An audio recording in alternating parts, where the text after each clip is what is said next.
Good evening, it's Joshua Taylor coming to you from here in Port Alberni.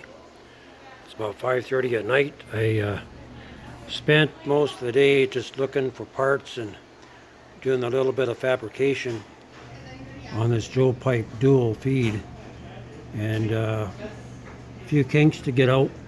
I'll just give you an overview. The Joepipe actually goes into this end, and this end here, this is where the air goes in and your controller and your fan.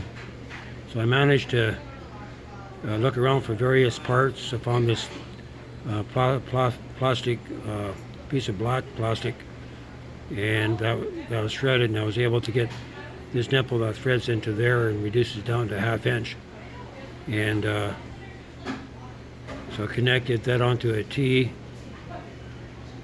and drilled a hole for this here, right? So this is going to be for the propane, and actually, if it's in position, it'll be set. The swirl device actually be, right here. So you want the propane coming to the front of the flame. And so if I push this in, I can actually pull this back. It's hard to do everything with one hand here. So I can actually pull the inner pipe back, so the auxiliary fuel is going to come in behind the swirl device. So I might have maybe a couple inches of adjustment, and so the auxiliary fuel will actually go in there. So I'll be able to adjust this into the eye, and I'll be able to adjust this like behind the swirl device. So in the front, I fabricated this tonight. Let's see if I can pull this out here.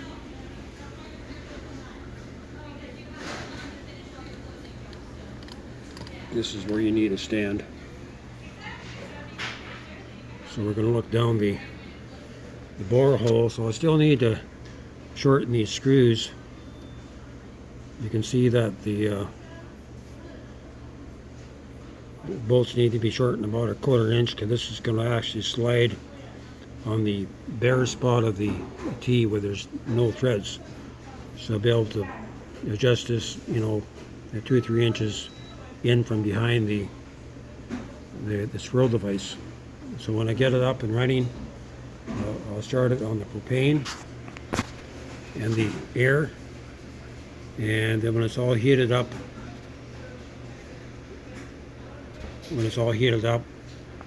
then I can turn on the water gas and put the water gas in onto a barb.